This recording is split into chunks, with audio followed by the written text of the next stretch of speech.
Now, here's Daniel in Bexhill-on-Sea. Daniel, welcome to the show, friend. Hi there. Hi. You were talking about immigration and unemployment, and I think you said that unemployment is caused by the system in this country. Yeah. And it seems to me that a lot of these people have come from countries which had a socialist system, which I imagine you would prefer to have. Which people do you have in mind? The people from Eastern Europe. Which ones are you talking about? Are these the immigrants that Ian Duncan Smith's talking about? A lot of immigrants have come from Eastern Europe. Yeah. They've come from socialist countries. That'll be why they're often better workers, is it? But why have they left their country if they're better workers? Well, because their country should be. Well, because their countries. Perhaps with the system in their country. Because their country's now capitalist. Oh yeah, George. Well, let's deal with one of them, shall we? One of the reasons Then why why. have they Well, gone now you've raised the subject, Daniel. So let me answer it. Good. One of the reasons why Polish labour is universally regarded as being top-notch, top-rate labour, why your tradesman from Poland does a better job on time than many tradesmen in Britain, is because these people were educated during a period when Poland had a kind of socialist economy and paid more attention to education, especially technical and scientific education, than our schools and other capitalist countries' schools have. Now discuss. Well, then, in that case, why have we not changed to a socialist model, and why have they changed to a capitalist model? Well, that's because socialism no longer exists anywhere in the world except China and one or two other places. China's the only substantial place. And would you like to talk about the Chinese economy, Daniel? Yeah, because it's gone capitalist. And I thought you saw on the news tonight, didn't you, the 90th anniversary celebrations of the Communist Party of China? Yeah, communist politically, capitalist economically. Well, that isn't possible. But anyway, yes, I suppose we digress. Now, my point is this.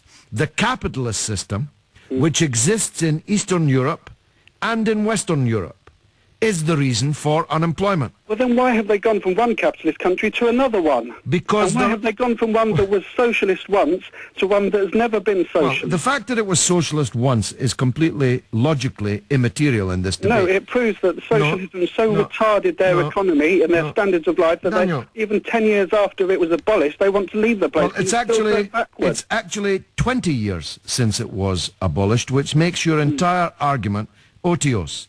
These people, it doesn't. Yes, these people. Don't pick on one minor fact and then say your entire argument is irrelevant. Well, it wasn't just a minor fact; it was a misrepresentation by 50% of the truth, which is rather more than minor. But leave that aside for now. Capitalism exists, and it involves the free movement of capital around the European Union, indeed around the globe. In the European Union, there is free movement of labour. Some workers come here and ask employers for a job. British workers may or may not show up to apply for the same job. Oh, that's the capitalist. Most of the workers, 90%, most of the workers in these countries are British, George. And they created the system and the jobs. They created the system whereby these people want to come to this country. Daniel, the person who gives out the job is not the worker. Is not the worker. Is not an immigrant. Is not a foreigner. He's a British employer. And most of the time he's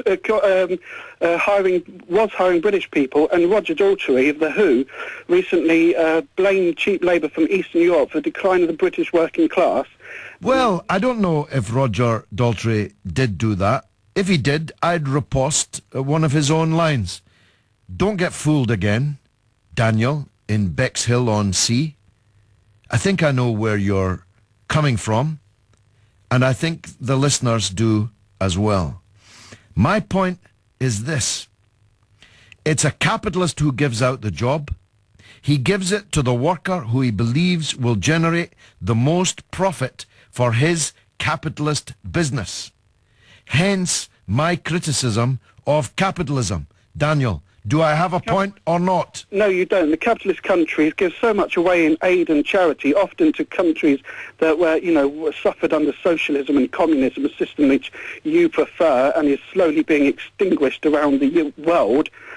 And you hold China up as, this model to be admired, and it's becoming richer because it's becoming more capitalist, and eventually they'll get rid of their... Well, in that case, we're capitalist. Why aren't we rich?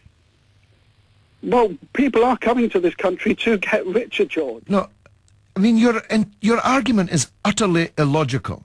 If capitalism's so great, and we are virtually entirely capitalist, what are you complaining about? We should be in clover, shouldn't we? You are in clover. You're a millionaire. You're a millionaire. Eat your heart out. Eat your heart out, Daniel. Yeah, I know. Eat your heart out down there in Bexhill-on-Sea. Unfortunately, the argument's not about me. The argument's about the other 55 million people in the country who are not millionaires, like me and like maybe you, though somehow I doubt that.